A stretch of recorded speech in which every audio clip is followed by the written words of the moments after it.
Alrighty. So, in a landscape where our actions have profound effect on our environment and communities, how can technology be our ally in driving positive change? This isn't just about fancy gadgets, it's about using innovation to make real difference in our world. Join us for a down to earth conversation on how we can harness the power of technology for our greener, more equitable future. Let's roll up our sleeves and get tech savvy for a better tomorrow. Please welcome our session's mediator, Gemma Boulos, CEO and founder of the Reinventor Lab, and panelists to discuss the topic of leveraging technology for environmental and social impact. Give it up for Gemma.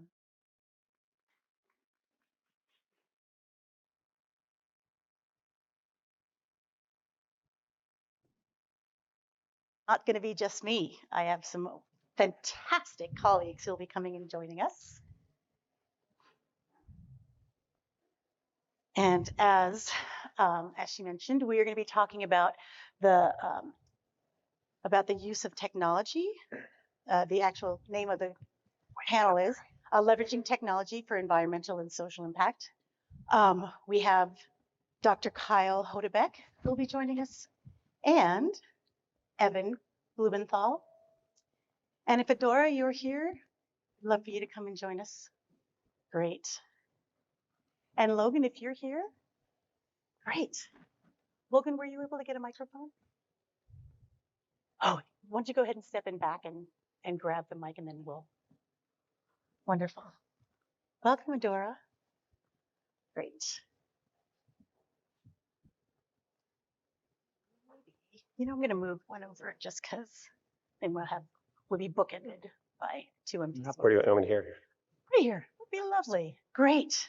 So, in the ever-changing landscape and the quickly, and how everything is changing so quickly now with AI, machine learning, all of these challenges around AI, I think one of the big conversations we're having now, just publicly and around privacy, around integrity, around all of these things. And so, where does the environmental and social impact element of this come in?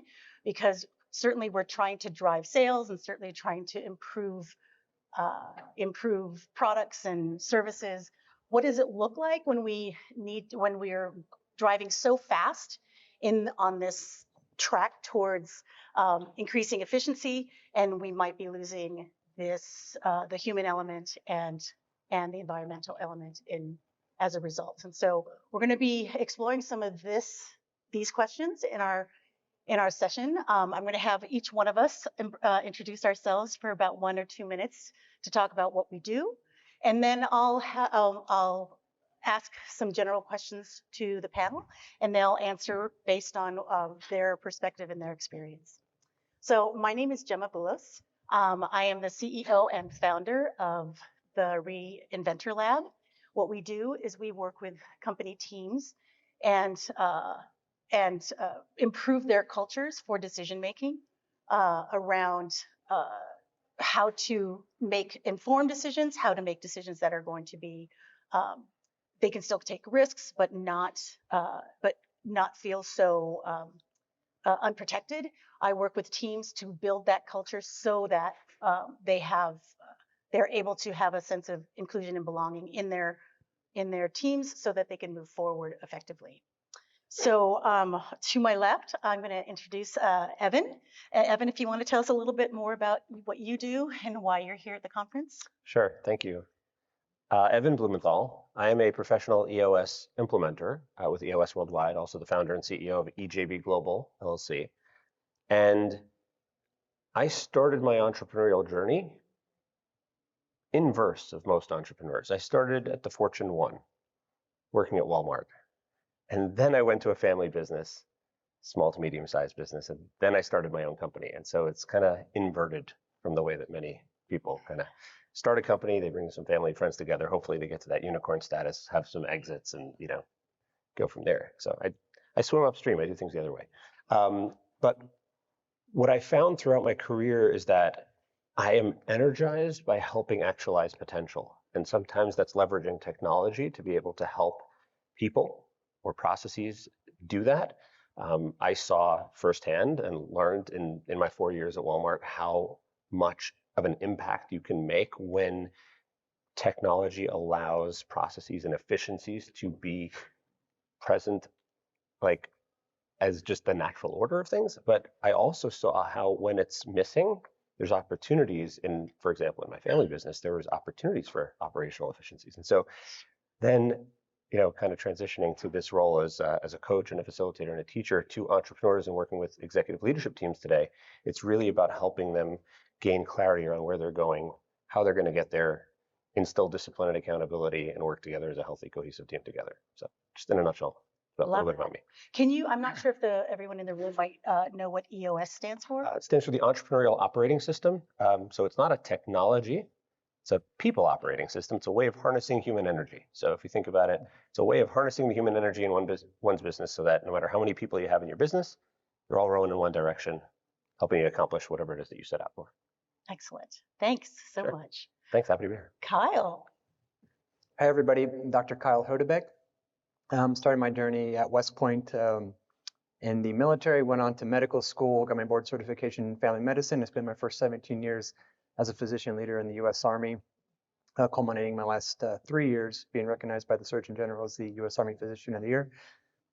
Finished up my time in the military, transitioned to a area that I knew nothing about in the health insurance space.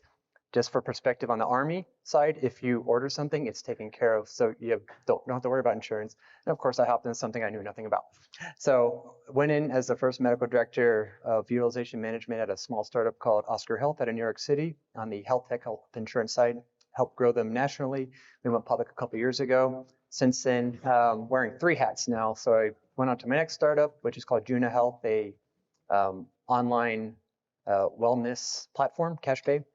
Other hat is been doing pretty well on the startup side. So I started a health tech venture capital firm, which I'm a partner at, and then I do healthcare advising. A little bit about me.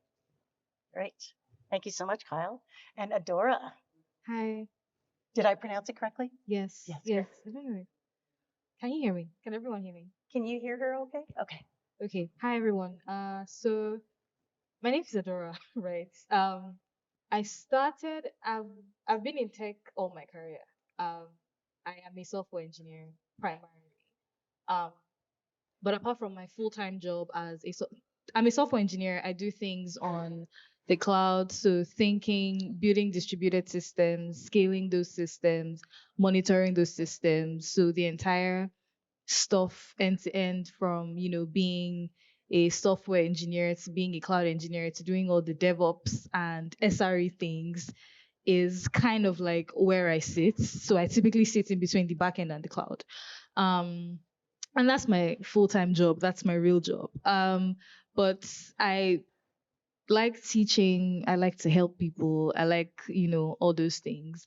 I am a cloud engineering author. I have 3 books on cloud engineering, and I speak all around the world about like cloud engineering and systems and how you build systems at scale and how you build systems that are resilient. And I also have I'm also the founder of a nonprofit called Skill. And what we do there is provide simulated work experience to entry-level people, because we found that it's very crazy for, people coming into tech because they need experience to get a job, but then you also need a job to get experience. So that's kind of like a chicken and egg situation. Where do you start from? So the goal, what Skill actually does is to connect people to projects that they build, companies where they work for as apprentices to sort of like shadow real full-time employees, and they gain work experience from doing those things, and they can now take those things into interviews and get jobs. So that's like the second thing that I do. So I'm a software engineer and the founder of Skill, which is the nonprofit I just spoke about. Great. Thank you, Adora. And Logan, do you have a microphone? You are. Great. You're mic'd. Yes. Wonderful. So my name is Logan Fumakola. I'm the founder and CEO of EcoStar, also known as ESD. My technological journey originally began when I was about 12. I started building computers. I found a lot of fascination with overclocking them, tuning them, volt modding them, you name it. I really got into it a lot. I also got to work for Medtronic on a temporary and as needed basis when I was 16. So that really engaged me on like a humanitarian side on how to actually help people and use technology to do so. So a bit later on, I actually founded a company, of course, and we're looking more so at doing renewable energy projects to help with generating power. We actually have like 1.72 megawatts per hour is possible in certain conditions per unit. So driving innovation, driving positive change in certain sectors is definitely my company's focus, as well as my personal focus as well. Thank you so much. Of course. Great. I'm so excited to be on this panel because we have expertise, across the spectrum. We've got operations, we've got venture, we've got health, we've got cloud, we've got software, hardware. Everyone here has some sort of investment and devotion and commitment to the improvement of social and environmental impact. So I don't necessarily have a background in tech, but I found myself on this panel because my background, I didn't say that much about it earlier, is that I started 3 social enterprises in 3 continents. 2 of them were in one in sub-Saharan Africa and one in Asia. It was about training women in rural communities to be able to build water and sanitation technologies and improve the health of their communities. Technology has always been a really important part of upskilling communities in the global South, but they're often thought of as just the hardware. But what we don't really think about is the software. How do we, one, provide access to the cloud, to information, so that they can collect data? There's so much rich data out there that has not been collected because of the lack of access to these technologies. So that's why I was really interested in actually moderating this conversation, because there's so many different ways in which our panel is approaching it. And I wanted to ask just a general question across the board. So in terms of your work, operations, venture, health, cloud, hardware, software, where is it that you think we are doing really well as in tech to support social and environmental impact? And where do you think we can do better? Sorry, I didn't tell you guys I was going to ask that question. So I'll just jump in here. Working at Walmart and also being a supplier to Walmart for many, many years, I saw, I'm using that as an example, I saw firsthand of how they are leveraging technology to not only keep track of the varying ways that the environmental and social impact is making a difference, not only for their company, not only for their customers, not only for their supplier and vendor community, but for the environment at large. And they don't only play in the domestic United States. They're in many, many different countries. And so that's just one microcosm example where they have a project called Project Gigaton, where they're literally tracking by vendor, by product, how much waste is being reduced, how much sustainability is being impacted in a positive way as a result of the efforts that they're making in terms of product packaging or efficiencies in how their truck routes, or what types of trucks and what types of fuel, and autonomous vehicles. And there's so many different things that can impact both the environmental and social aspects of things. It's just I've seen it kind of on both sides. So like there's so much that is being done on the plus side.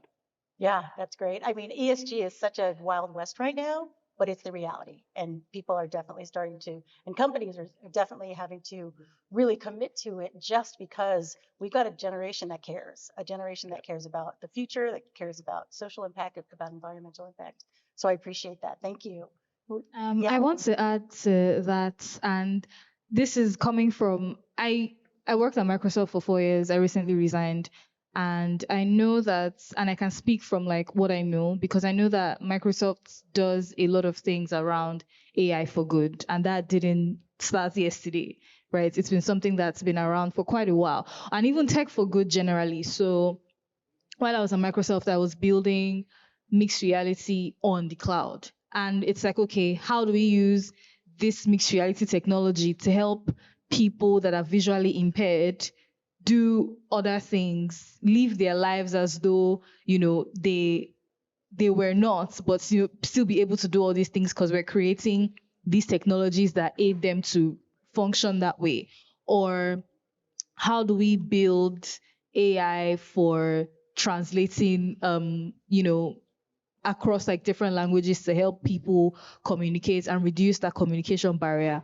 Or how are we using AI to help people that are blind actually navigate certain rooms or certain spaces and things like that? How are we using technology in general to help people that have, one kind of um to help people that are, what's the word, disabled in some way, be able to still function, right? I know that this is something that they do and they've been doing for quite a while, and they have like partners, non-profits, different people. And I mean, at the end of the day, if we're not building technology to make the world better, so whether it's for good or even if it's for profits, but it has to have some kind of impact anyway, then what really is the point in the grand scheme of things, right? So um I know that they do that. And like generally as well, like when we dig deep into the reasons why some companies exist, I mean, sometimes there's always like a deep mission behind that particular thing. I recently heard about a business in the UK that their goal is to use technology to connect SMEs who are supposed to be the backbone of the economy, but somehow they're the people in the economy that are the most forgotten, right? To connect these small, medium enterprises to funding through technology, right? So there are different things and there are different industries. Obviously, this question came as a shocker to me, so I'm not able to think to provide like many use cases.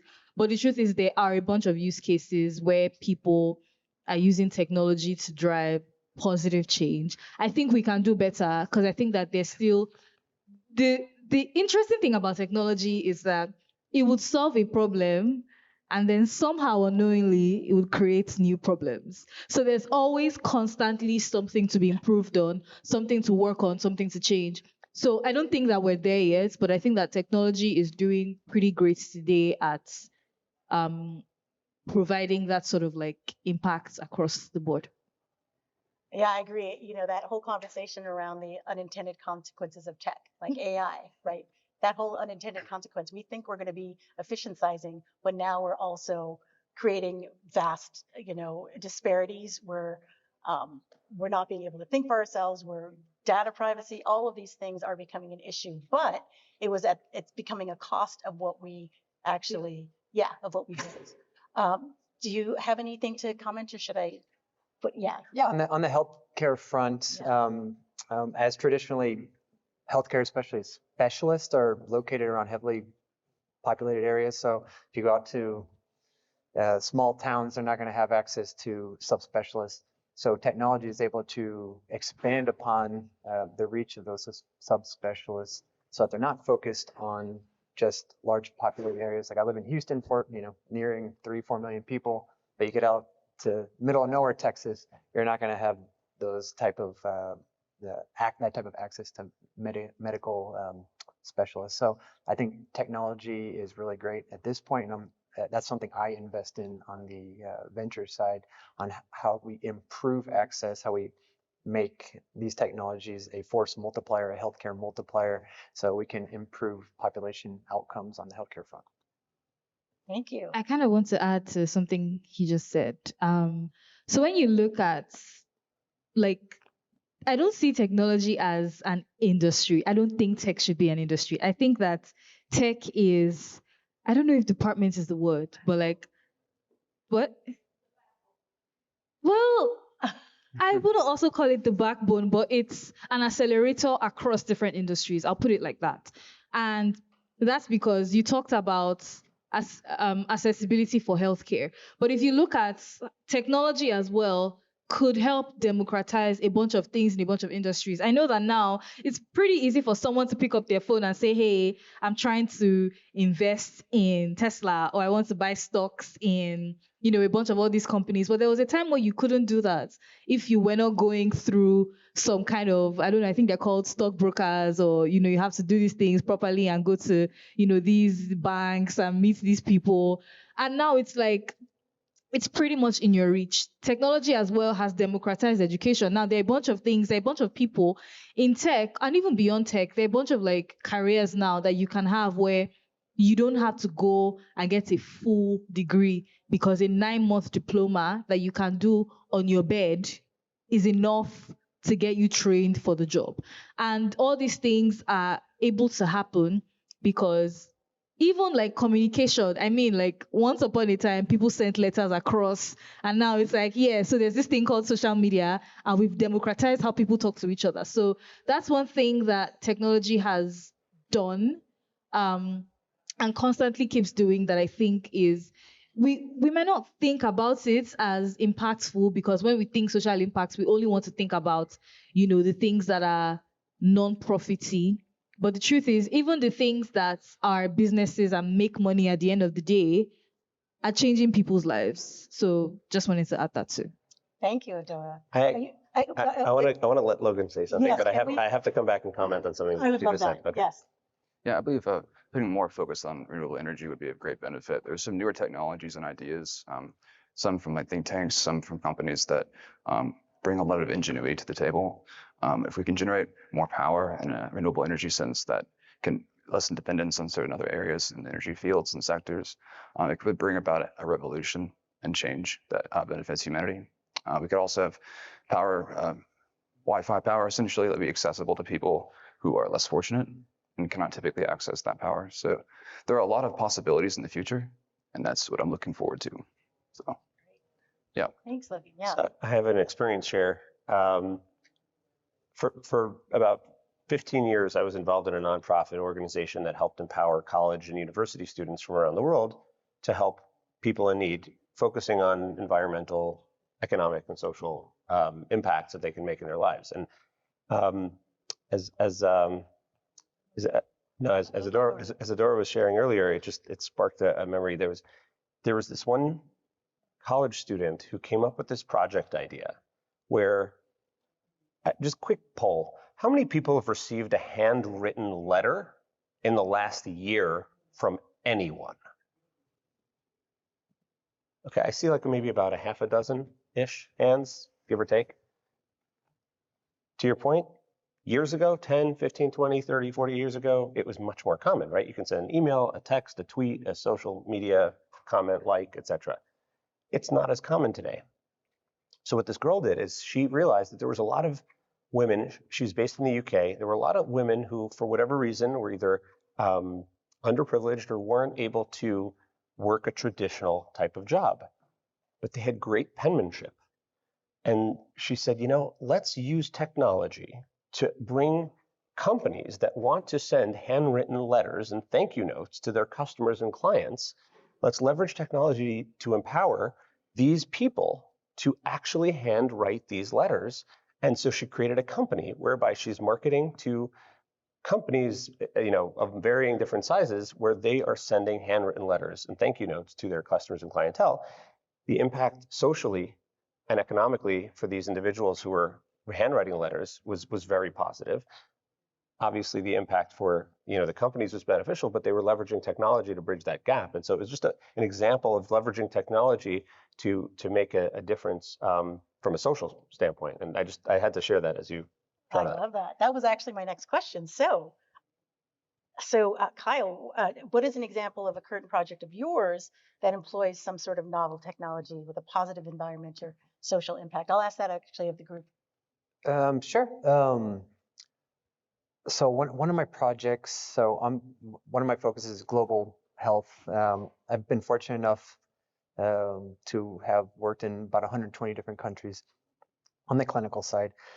So right now I'm working on a project with a modular building that is light enough to be lifted by a pitchfork, so very light, but can also be dropped in via drone.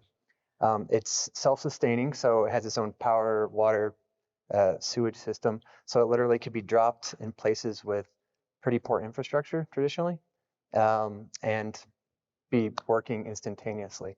So we're working in a few countries: Trinidad, Tobago, Guyana, Grenada, Costa Rica, right now to set up satellite clinics that are self-sustained, modular, so that we can continue to build either outwards or upwards.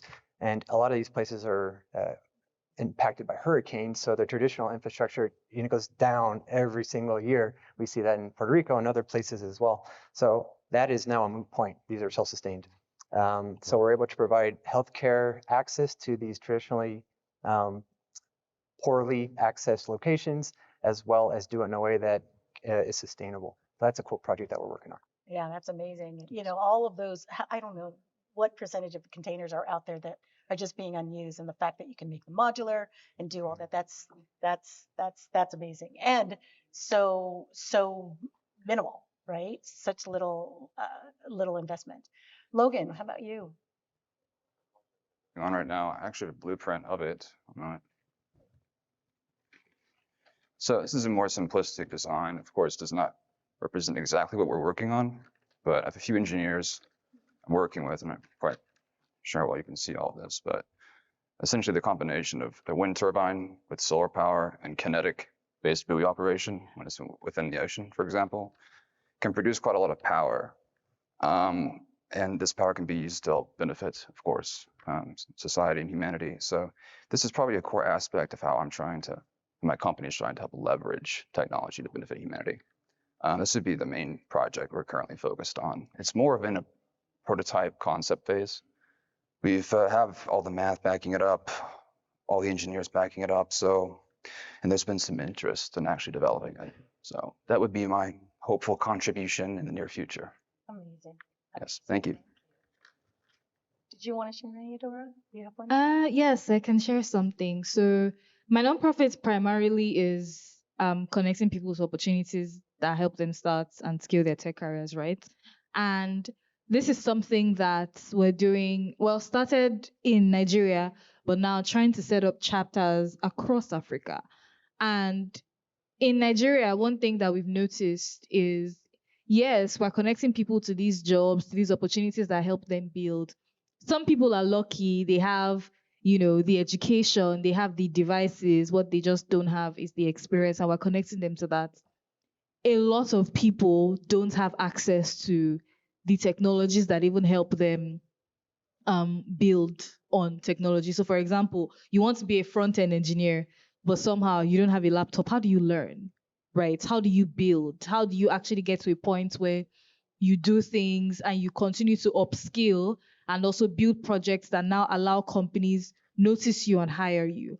So we started this thing called a laptop sharing initiative, and the goal is when you have like many people in the hundreds of thousands that need a resource, and you're not really well funded because a bunch of things are done via partnerships. Some things are, sometimes funding comes in, sometimes it doesn't really come in. So it's we're operating on trying to have like the maximum results with like little access to funds that we have. So when you're not able to buy computers for like hundreds of thousands of people, what do? You buy few computers and you leverage partnerships to help those computers reach people.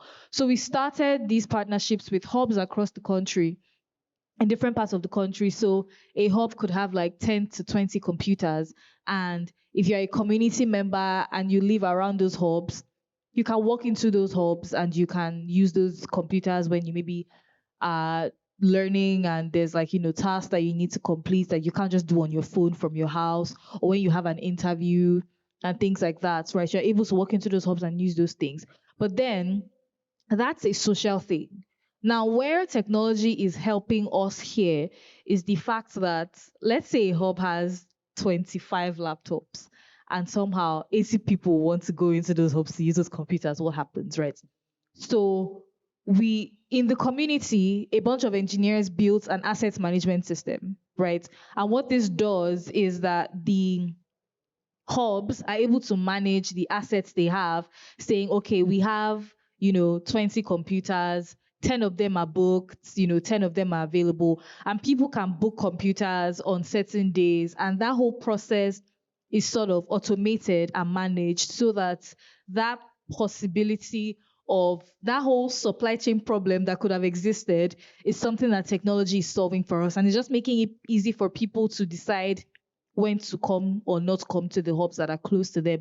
Or, okay, for example, I tried this hub in this area and it doesn't work, but there's another hub closer to me. The Nexa Scale also has laptops. I'll go book there instead. And it just reduces the stress, right? So, and that's why I was talking about technology being an accelerator, because this is very much a social problem. It's like, okay, we're giving people laptops. We're helping 5 people share one laptop at different times. But it's like, how do we use technology to make sure that their schedules don't clash? How do we use technology to make sure that the experience is seamless overall? And that's one thing that within the nonprofits we're doing today. I just have a clarifying question. Do they have to book those slots online? Yeah, they have to book those laptops online before they go in to use them. Because if they can't get to the laptop to book it for the slot, I don't know how that works. But You'd okay. be surprised at how many people have smartphones. I mean, like, many people have smartphones. Laptops are what's crazy. There are more people who have cell phones in Africa than toilets. And that's my background. That's what I know. And I'm working in sub-Saharan Africa as well. And we have these, and there was this, so one of the ways in which we approach technology, we work in a sector, I wouldn't call it sector, but we focus on what's called appropriate technology. And appropriate technology is technology that can be built locally, that doesn't need any kind of importing. It's durable, it's effective, and it can be maintained locally. So you don't need outside or external organizations or people to manage it. And one of the criteria that I have when introducing these kinds of technologies to teach the women that we're working with in sub-Saharan Africa is that, can women build it? And because oftentimes the technology is only the entry point for leadership building, because what you are doing there is, if you can get a technology that people can learn how to build locally, then you're reducing costs in that they don't have to get external parts. You're reducing labor because you're building it locally. You are using local materials, so you're not damaging the environment in any way. And so, how do you design technologies in a way that it is benefiting both social and environmental? And these, in the case of the technology I was just talking about, it's called the biosand filter. It's a water filter that can treat water anywhere in the world, and it could be made out of local materials. Everyone has cement, everyone has rocks, everyone has sand. When it was first designed, it was this flashy plastic thing, and they were going to send it all around the world to save everybody who didn't have access to water and sanitation.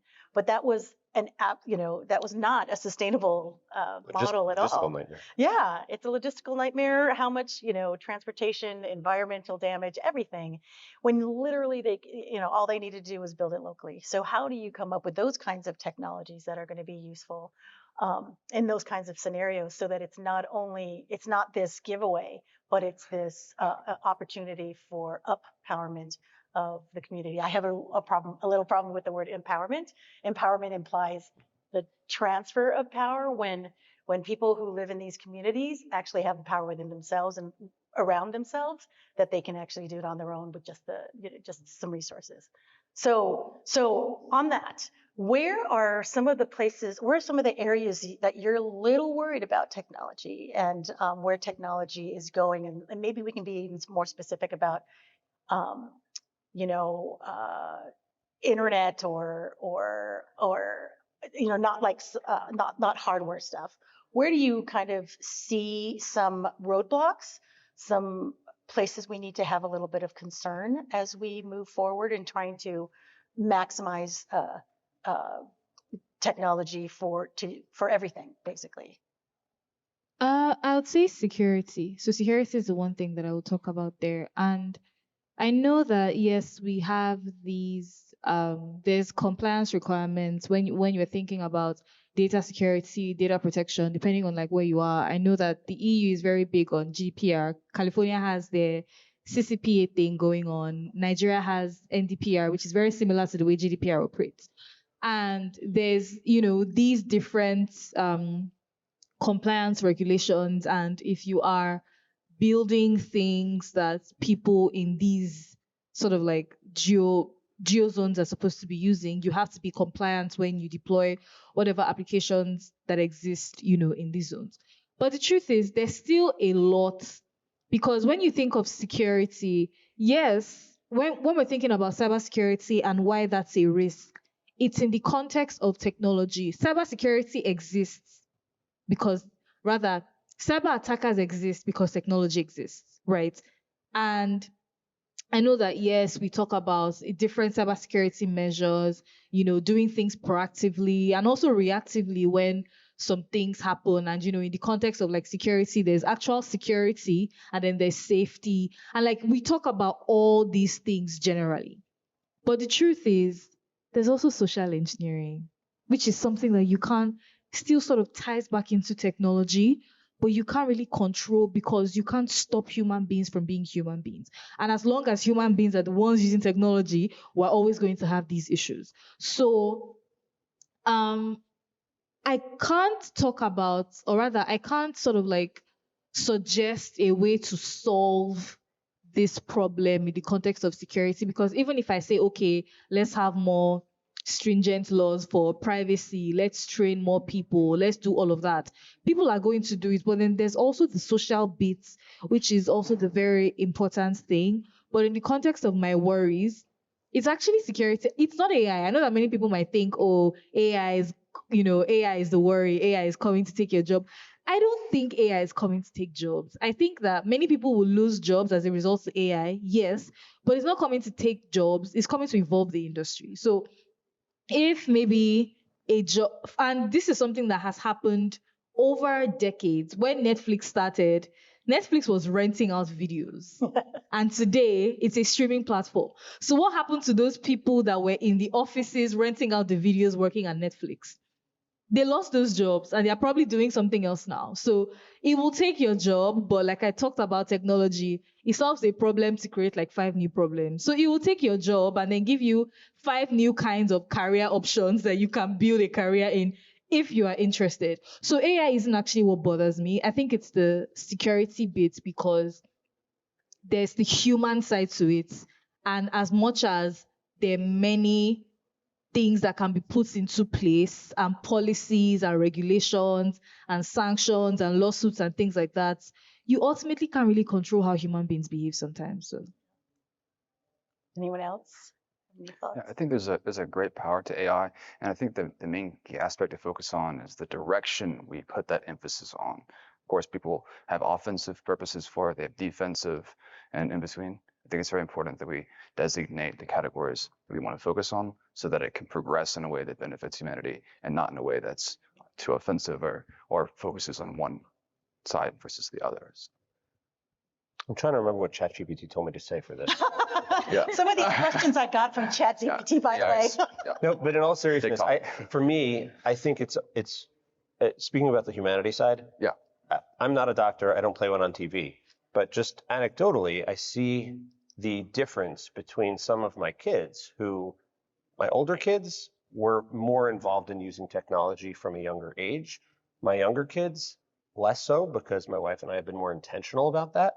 And so I see my kids playing outside more and playing with Legos or blocks or Magnetiles or whatever the case might be. And so just seeing the social impact personally between using more versus using less. I'm not saying or suggesting that we shouldn't use technology. Obviously, it's going to be there. The question is, what are we using it for, right? It's just a set of tools at the core. It either, to what Logan was saying before, it can help enable things efficiently. It can also be a detractor, but it's like any tool or a series of tools. It's how you use it and what you're using it for. So I think it's like recognizing the impact, but because of the acceleration and the pace with which technology continues to evolve, I think that the biggest unknown is what the actual impact on the humanity side is. And we don't have enough data. We have some, but we don't have enough over a long enough period of time to really understand what that impact is yet. Yeah. Maybe we'll ask ChatGPT that one. So Kyle, you're in the healthcare, sector. That's where I would probably worry about it the most. Where is it? I see so much potential there as far as I have doctor friends that say, oh, they're going to, AI is going to diagnose AI can help you diagnose, but AI itself cannot diagnose. A doctor or provider has to diagnose, but it can be a tool to help you do that. My concern is that when you bring in these diagnosis augmenters or tools, we need to understand where their training tool set is from. If you're not engaging or training your AI from the correct population, then the outcome is going to be, CRAP. So what goes in comes out. So we need to make sure, and that even happened before technology, like going back to, 20 years ago, we based like when I was being trained 20 years ago in medicine, how I was trained to treat hypertension and hyperlipidemia was based on studies like the Framingham study, which is this itty bitty, pretty much 99% white town in Connecticut. But now we have to apply this to every one of you out there. Does every one of you look like the 99% white people in Connecticut? No. So how does that apply? That's the question, right? So it applies to that population, but doesn't apply to everyone else in the world necessarily. So we need to take that lesson from pre-AI, and then as we're training our AI, ensure that we're including all the population so that we can make sure the outcome is accurate and worthwhile. Yeah, so now you're going even further back into the design. Who is designing it? Whose perspectives are actually contributing to the design of these technologies that are supposed to help us be more efficient, to be able to help diagnose things? And so there's some really, really huge ethical questions around that, and and and determining, and who's making those decisions, who's making the hiring decisions, who's making the decisions around how those teams are built, who's determining what parameters that we're creating, and criteria we're establishing in order for us to create these, and sometimes we just don't know what we don't know, right? That's fair. And that's where the big kind of fear is. So I'm going to stop like taking us down a really like very bad dark hole, and I'm going to I'm going to stop asking ChatGPT questions and actually ask you all if you have any questions for our panel. Open it up to the audience. Couple in the back. Yes. In the back. Is there a mic? Yeah, is there a mic for someone? Do we have a mic for the? I could actually Google that. I was listening. Okay. We won't test you. Environmental, in the sense I'm really interested in. Can you speak a little bit about how global warming can be is being, addressed, either directly or indirectly? Like how Bill Gates speaks about it, that something in that area that takes on. So the question is, how are you saying leveraging technology around the reduction of global warming? Wow, anyone have that expertise? I can't speak to that at all. I can say something, just a little bit. So when we think about data centers, right, it's like we're using technology, we're creating fantastic solutions, but then there's like carbon emission, and that's not nice, even if I'm smiling. But then I think that a lot of cloud providers and people that own data centers are beginning to see why this is a problem and address it. And for example, databases emit a lot of carbon, right? Just a websites lot. alone. Yeah. Just the databases, right? Yeah. I'm not even talking about all the other hardware infrastructure that exists in the data centers.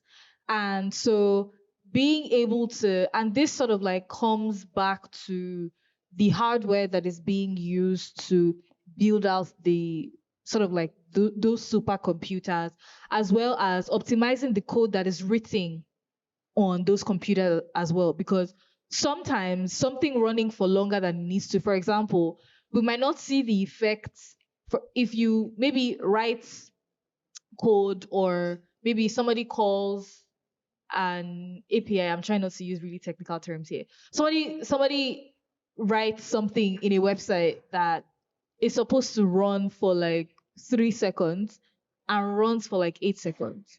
It's not a big deal because the difference is just 5 seconds, right? So it's like, okay, 5 more seconds Iran and whatever carbon emission that we're talking about, and that's just 5 seconds. But when you have systems that scale and people are making 1 million calls to that same computer, or rather to that same process instance, and you are having 1 million 8 seconds as opposed to 1 million 3 seconds. Now, the difference is 5 million seconds, which is a lot more. And if this is a process that happens multiple times in a day, just think about how much carbon is getting emitted, right?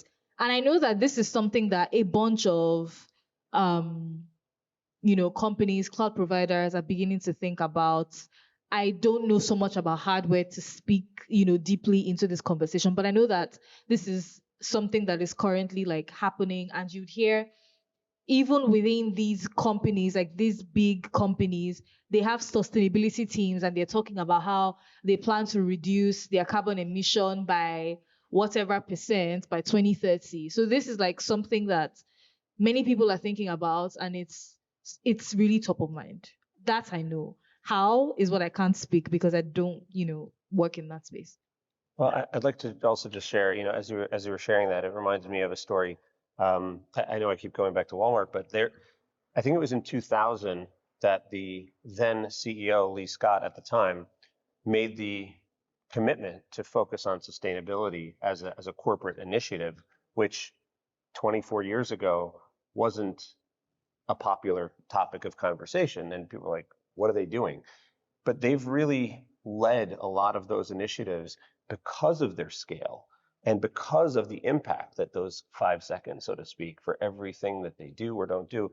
And I don't remember the exact year, but I think that they're planning to be carbon neutral within the next 10 or 15 years. I don't remember the exact time frame, but that's it's amazing, because they have over 11,000 physical store locations globally. They did $611 billion in revenue last year, so that's kind of a lot. It's a Fortune 1 for a reason. But I just want to share this story because this was so interesting just to show the impact.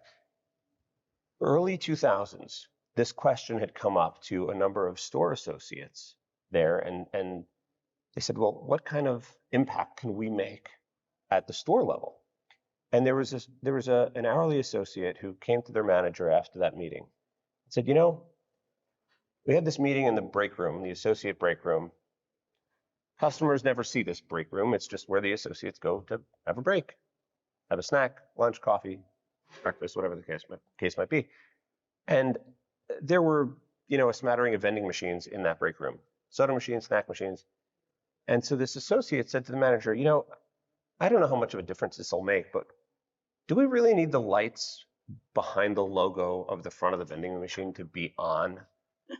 We don't really need it. Like, we could still use the machine if the lights are off. So what if we just unscrew the bowls for the 4 or 5 vending machines that are in the store? It won't really make a difference in our lives. It doesn't affect the customers in any way. Let's try it. So, it's a great idea. They did that.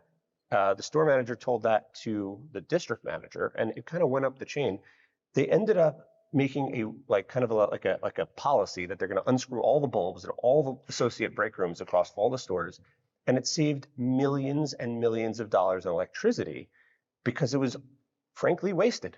And one hourly associate had this idea to environmentally impact, the unnecessary use of electricity just from sitting there like, what if we just unscrew the bulb? Like, it could be as simple as that. So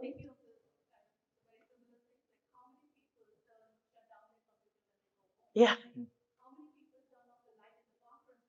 Yeah. Yeah. I was just at COP28, the UN climate change conference and this year it was in Dubai. And one of the big initiatives they're doing right now is making what's called a just transition. It's making that transition so that anybody who's being affected by climate change and the reduction of it it's going to be fair across the board. It's not going to affect just the rich countries who can afford it, right? And they started what's called this loss and damage fund. The loss and damage fund is to be able to sort of the reparations for nations and communities that have been the first climate change refugees and trying to rebuild. And you see this data going around, and you see how important it is, and and they talk about this just transition, but meanwhile, only $700 million of that money has been raised from these other countries. We're still trying to deal with the whole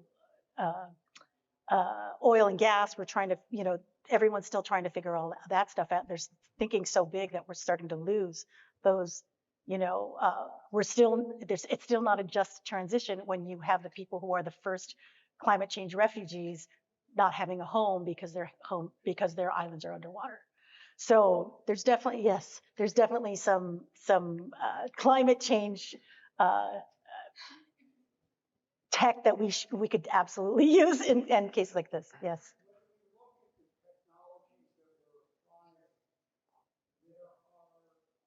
Yes, climate change is extremely important. It's driving people a lot. One of the uncited facts is that there's tremendous attention here in the United States about information just coming from Central America. A lot of it is driven by climate change in El Salvador, Nicaragua, and Central American countries. But here in the United States, some of the use of our technology is driving negative environmental impacts. We have how much of the products here we're talking about deploying are based on plastics, when the cancer rates in Louisiana between Baton Rouge and Shreveport are 9 times the national average because of plastic. We have plants that are emitting particulate matter 2.5, largely in underserved areas, which are causing asthma, lung cancer, GI cancer, breast cancer, and unless we deal with those in the way we're producing the technology that we're deploying, we're making the problem worse. Exactly. Unintended consequences of tech. Yes, sir. I think with this, we have time for, yeah. Couple seconds left, so there you go. Thank you. Hi, I'm Emil, and I'm the founder of Balto, where we are working towards something regarding this topic, because we are building a data collection tool specifically for ESG data. So my question is, what do you think of the upcoming ESG regulations? What do you think, or what are good tips for us to succeed in that area? Haven't been in that industry. Anyone? I have plenty of thoughts, but I'm taking up too much space. Does anyone else want to answer that? I'm going to give more of a general answer on this, but it's more perhaps thought-provoking.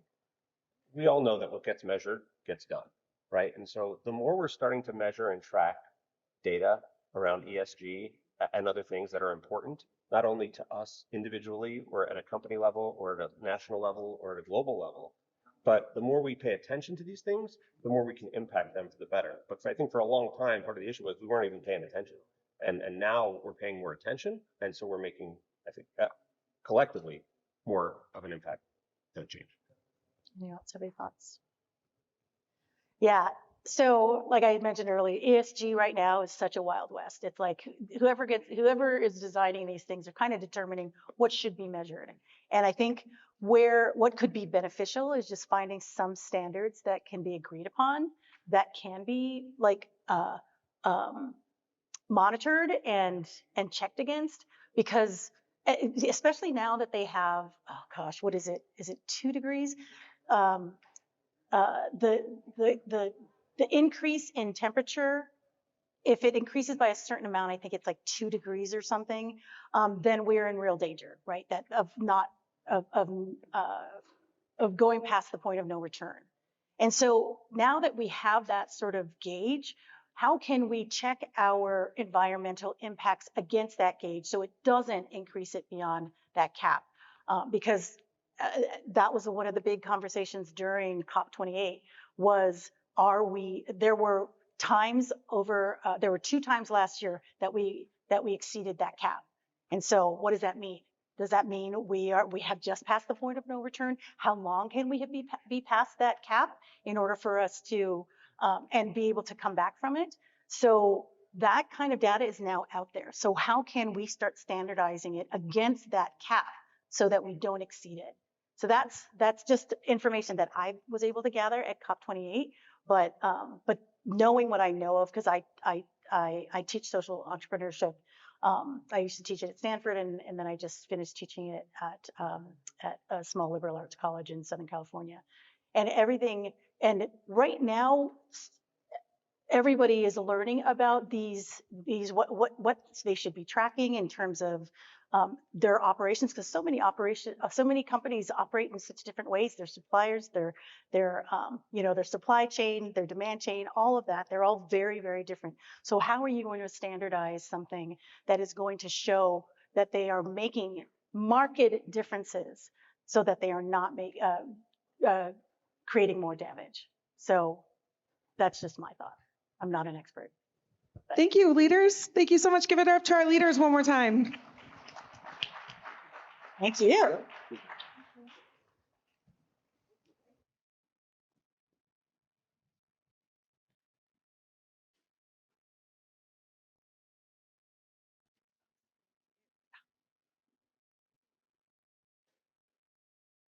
All righty, you guys. Give it up one more time for our leaders. That was a great discussion.